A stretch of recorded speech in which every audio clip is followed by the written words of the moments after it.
Assalamualaikum warahmatullahi wabarakatuh. Perkenalkan, nama saya Maulana Nurul Afifa. Saya dari kelas P4A dengan NIM 2212100009. Di sini saya akan menjelaskan materi tentang macam-macam konsep kurikulum pada mata kuliah pengembangan kurikulum dosen pengampu Dr. Herlina Nelis MPD. Yang pertama yakni penjelasan mengenai konsep kurikulum. Kata kurikulum berasal dari bahasa Yunani yakni kurir yang berarti pelari dan kurere yang berarti lintasan lari atau lintasan pacu. Jadi, menurut asal katanya, kurikulum adalah lintasan lari atau lintasan pacu tempat berlarinya para peserta dalam lomba berlari. Pada saat itu, kurikulum diartikan sebagai jarak yang harus ditempuh oleh seorang pelari mulai dari start sampai finish untuk memperoleh medali atau penghargaan. Pada zaman Romawi kuno, kurikulum kata yang digunakan untuk lintasan pacu kereta. Julius Caesar sebagai kaisar Romawi pada saat itu tidak akan menyangka jika istilah kurikulum akan berkembang menjadi istilah rumit dan khas yang ada dalam bidang pendidikan sampai saat ini. Terus kurikulum menurut Saylor dan Alexander sebagaimana yang dikutip oleh Peter F. Oliva bahwa curriculum as the plan for providing sets of learning opportunities to achieve broad goals and realize specific objective for an identifiable population served by a single school center. Smith dan kawan-kawan memandang kurikulum sebagai rangkaian pengalaman yang secara potensi dapat diberikan kepada anak. Jadi, dapat disebut potensial kurikulum. Namun, apa yang benar-benar dapat diwujudkan pada anak-anak secara individual? Misalnya, bahan yang benar-benar diperolehnya disebut aktual kurikulum. Ibnu Sina juga secara sederhana mengemukakan bahwa kurikulum adalah alat yang digunakan untuk menunjukkan sejumlah mata pelajaran yang harus ditempuh untuk mencapai suatu gelar atau ijazah. Sedangkan kurikulum dalam pendidikan Islam dikenal dengan istilah manhaj, yang berarti jalan yang terang yang dilalui oleh pendidik bersama anak didiknya untuk mengembangkan pengetahuan, keterampilan, dan sikap mereka. Jadi, kurikulum merupakan alat yang penting dan sangat berpengaruh terhadap efektivitas proses dan hasil pendidikan. Oleh karena itu, setiap pendidikan memerlukan pengembangan kurikulum yang relevan dengan perkembangan ilmu, pengetahuan, dan kebutuhan masyarakat, sehingga pendidikan dapat mencapai tujuan yang diharapkan. Dalam konteks Indonesia, pengembangan dan perubahan kurikulum itu sering dilakukan seiring dengan perubahan dan kemajuan zaman, serta tuntutan kebutuhan masyarakat agar pendidikan tersebut dapat mencapai tujuannya secara maksimal. Kebutuhan masyarakat itu sendiri selalu mengalami perubahan sesuai dengan konteks lingkungan sosial, budaya, politik, maupun ekonomi. Perubahan-perubahan itu dengan sendirinya berpengaruh terhadap perubahan kurikulum di Indonesia, mulai dari kurikulum yang dipakai sebelum dan setelah kemerdekaan. Perkembangan kurikulum ini memiliki karakteristik masing-masing sesuai dengan zamannya. Yakni banyak kurikulum yang sudah diterapkan di Indonesia, yaitu Rencana Pembelajaran 1947, Rencana Pembelajaran Terurai 1952, Kurikulum 1968, Kurikulum 1975, Kurikulum 1984, Kurikulum 1994, dan Suplemen Kurikulum 1999, Kurikulum 2004 atau yang biasa disebut dengan KBK, KTSP 2006, dan terakhir Kurikulum 2013 dan sekarang terganti menjadi Kurikulum Merdeka Belajar.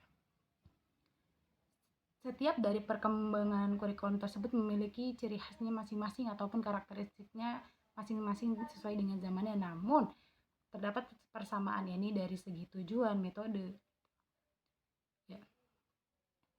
Terus kurikulum juga berguna untuk siswa agar siswa dapat berpikir secara logis dan sistematis daripada menyelaraskan urutan bahan dengan kemampuan berpikir siswa tersebut. Dilihat dari tujuan kurikulum akademis ini bahwa siswa menggunakan ide-ide dan proses penelitian yang menjadikan para siswa berpengetahuan di dalam berbagai disiplin ilmu. Bahkan para siswa memiliki konsep dan cara-cara yang dapat terus dikembangkan dalam masyarakat. Selanjutnya ya ini masuk ke macam-macam konsep kurikulum. Di sini saya hanya akan menjelaskan satu saja, yakni kurikulum akademik. Kurikulum subjek akademis bersumber dari pendidikan klasik yang berorientasi pada masa lalu. Semua ilmu pengetahuan dan nilai-nilai telah ditemukan oleh para pemikir masa lalu. Kurikulum ini lebih mengutamakan isi pendidikan. Belajar adalah berusaha menguasai ilmu sebanyak-banyaknya. Tuh. Jadi, terus juga model kurikulum ini Jadi model kurikulum subjek akademis ini disebut juga kurikulum berbasis ilmu. Model kurikulum ini menekankan isi kurikulum berupa materi ilmu dan pengetahuan yang berasal atau diambil dari disiplin-disiplin ilmu. Kurikulum ini juga diperkirakan paling tua, yang perintisnya dimulai sejak zaman Yunani kuno. Kurikulum ini dipakai secara luas di berbagai negara. Model konsep kurikulum akademik ini dilandasi oleh paham filsafat pendidikan, yakni perennialisme dan esensialisme. Perennialisme yang digagas oleh Aristoteles dan dilanjutkan oleh St. Thomas Aquinas, yang merupakan gerakan pendidikan yang memprotes gerakan progresivisme yang mengingkari supernatural. Esensialisme yang juga bertolak belakang dengan paham progresivisme berakar dari aliran idealisme dan realisme dan muncul pada zaman Renaissance sekitar tahun 1450 sampai 1600. Kedua paham filsafat pendidikan tersebut dengan kuat mendukung eksistensi kurikulum subjek akademis. Perennialisme berpendapat bahwa nilai-nilai universal itu ada dan pendidikan hendaknya merupakan suatu pencarian dan penanaman kebenaran-kebenaran dan nilai-nilai tersebut. Tujuan pendidikan perennialisme adalah mewujudkan siswa atau peserta didik agar dapat hidup bahagia demi kebaikan hidupnya sendiri. Dengan pikiran yang dikembangkannya, peserta didik dapat mempertinggi kemampuan akal pikirannya. Prinsip ini telah berpengaruh pada pendidikan modern seperti pembagian kurikulum untuk sekolah dasar, menengah, perguruan tinggi, dan pendidikan orang dewasa. Esensialisme ini memiliki pandangan bahwa pendidikan harus berpijak pada nilai-nilai yang memiliki kejelasan dan tahan lama yang memberikan kestabilan dan nilai-nilai terpilih yang memiliki tata atur yang jelas. Bagi kaum esensialis, pendidikan adalah termasuk mempelajari keterampilan-keterampilan dasar, seni, dan sains yang telah dikembangkan pada masa lalu. Peserta didik dipersiapkan untuk menghadapi masyarakat yang beradab dan menguasai keterampilan dan juga materi-materi mata pelajaran. Di dalam pendidikannya, peserta didik harus belajar untuk memiliki tingkah laku, disiplin, dan kerja keras. Hanya setelah menguasai disiplin-disiplin dasar, peserta didik diharapkan dapat menggunakannya untuk memecahkan masalah-masalah pribadi, sosial, dan warga negara. Sedangkan pendidik dituntut untuk memiliki keterampilan profesional dalam materi mata pelajaran dan mengajar yang harus dipersiapkan sebaik mungkin sebelum mengajar. Esensialisme yang didasari oleh idealisme berpandangan bahwa kurikulum hendaknya berpangkal pada landasan ideal dan organisasi yang kuat. Sedangkan realisme yang juga mendasari esensialisme berpendapat bahwa kurikulum ibarat balok-balok yang disusun dengan teratur satu sama lain, yaitu disusun dari yang sederhana sampai dengan yang paling rumit atau kompleks. Susunan tersebut bagaikan susunan alam yang sederhana merupakan dasar dari susunan yang kompleks, sehingga jika kurikulum disusun atas dasar yang demikian, maka akan memunculkan sifat keharmonisan. Kurikulum ini sering diimplementasikan dengan memisah-misahkan mata-mata pelajaran. Oleh karena itu, kurikulum ini seringkali disebut sebagai separated subject kurikulum dan sering pula disebut sebagai subject center kurikulum karena menjadikan mata pelajaran sebagai porosnya. Sesuai dengan sumbernya, nama-nama mata pelajaran atau mata kuliah dalam model kurikulum ini adalah nama-nama disiplin ilmu seperti matematika, biologi, fisika, kimia, dan bahasa Indonesia. Gitu. Selanjutnya, yakni sumber kurikulum akademik. Sumber kurikulum subjek akademis adalah pendidikan klasik, yakni filsafat, perennialisme, dan esensialisme. Seperti yang sudah dijelaskan sebelumnya, yaitu yang pertama, berorientasi pada masa lalu. Terus, kurikulum ini berasumsi bahwa antara ilmu, nilai, dan budaya telah solid atau telah menjadi satu. Terus yang ketiga, tugas pendidikan adalah melestarikan dan mewariskan ilmu pengetahuan serta nilai-nilai budaya. Yang keempat, guru adalah model. Ini atau disebut juga contoh bagi bagi para peserta didik. Selanjutnya yakni pendekatan dalam kurikulum akademik. Terdapat beberapa pendekatan dalam perkembangan kurikulum akademik ini. Yang pertama yakni pendekatan berdasarkan struktur pengetahuan. Murid-murid belajar bagaimana memperoleh dan menguji fakta-fakta dan tidak hanya sekedar mengingat, di mana peserta didik bukan hanya dituntut untuk mengingat materi saja, tapi juga dituntut untuk memahami setiap materi pembelajaran yang telah dipelajari. Terus yang kedua, ada pendekatan studi yang bersifat integratif, merupakan respons terhadap perkembangan masyarakat yang menuntut model-model pengetahuan yang lebih komprehensif dan terpadu. Ada beberapa ciri model kurikulum yang dikembangkan, yaitu menentukan tema-tema yang membentuk satu kesatuan atau unit in theme, terus yang dapat terdiri atas ide atau konsep besar yang mencakup semua ilmu atau suatu proses kerja ilmu, fenomena alam atau masalah sosial yang membutuhkan pemecahan secara ilmiah, menyatukan kegiatan belajar dari beberapa disiplin ilmu, dan menyatukan berbagai cara atau metode belajar. Nanti yang ketiga yakni pendekatan yang terakhir, yaitu pendekatan fundamentalis.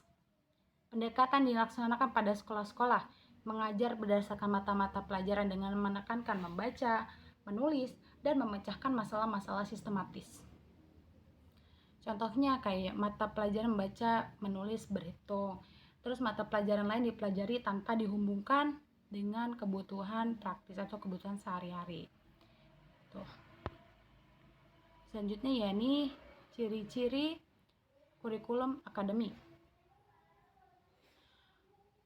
Yang pertama yakni metode yang digunakan adalah expository dan inquiry. Ya, jadi kan tadi yang pertama yakni metode yang digunakan adalah expository dan inquiry. Nah, apa sih expository dan inquiry? Nah, jadi metode expository adalah model pembelajaran yang lebih menekankan pada proses bertutur guru dalam menyampaikan materi pembelajaran. Ini pada proses penyampaian materi secara verbal dari seorang guru kepada sekelompok siswa dengan maksud agar siswa dapat menguasai materi pelajaran secara optimal. Sedangkan metode inquiry adalah peserta didik terlibat secara mental dan fisik untuk memecahkan suatu permasalahan yang diberikan oleh guru.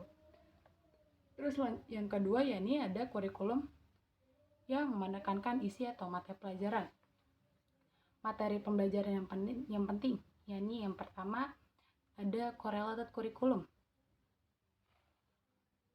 Terus yang kedua ada concentrated curriculum, integrated curriculum, dan problem solving curriculum. Nah, apa sih correlated curriculum? Correlated curriculum adalah pola organisasi materi atau konsep suatu pelajaran yang dikorelasikan dengan pelajaran lainnya. Terus concentrated curriculum atau unified curriculum adalah pola organisasi bahan pelajaran tersusun dalam tema-tema pelajaran tertentu yang mencakup materi dari berbagai pelajaran disiplin ilmu. Terus ada integrated curriculum, yaitu sama halnya dengan unified curriculum, namun yang membedakan pada integrated curriculum tidak nampak lagi disiplin ilmunya. Bahan ajar diintegrasikan dalam suatu persoalan, kegiatan atau segi kehidupan tertentu. Yang terakhir ini ada problem solving curriculum. Problem solving curriculum adalah pola organisasi isi yang berisi topik, pemecahan, masalah sosial yang dihadapi dalam kehidupan dengan menggunakan pengetahuan dan keterampilan yang diperoleh dari berbagai disiplin ilmu. Terus yang ketiga, ada isi kurikulum berdasar dari disiplin ilmu atau solid sistematis. Yang keempat ada peran guru sangat dominan. Yang kelima dalam kegiatan evaluasi banyak menggunakan uraian daripada tes objektif. Selanjutnya ini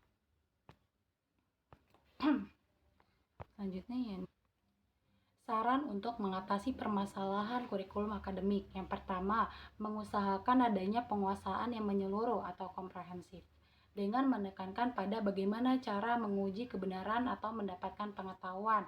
Yang kedua, mengutamakan kebutuhan masyarakat, social utility, memilih dan menentukan aspek-aspek dari disiplin ilmu yang sangat diperlukan dalam kehidupan masyarakat.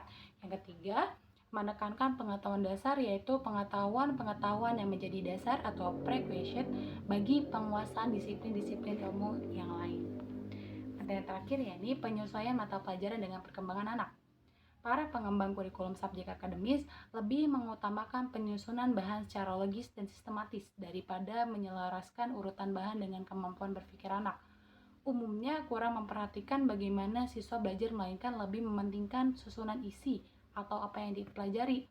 Para ahli kurikulum subjek akademis juga memandang materi yang akan diajarkan bersifat universal dan mengabaikan karakteristik siswa dan kebutuhan masyarakat setempat.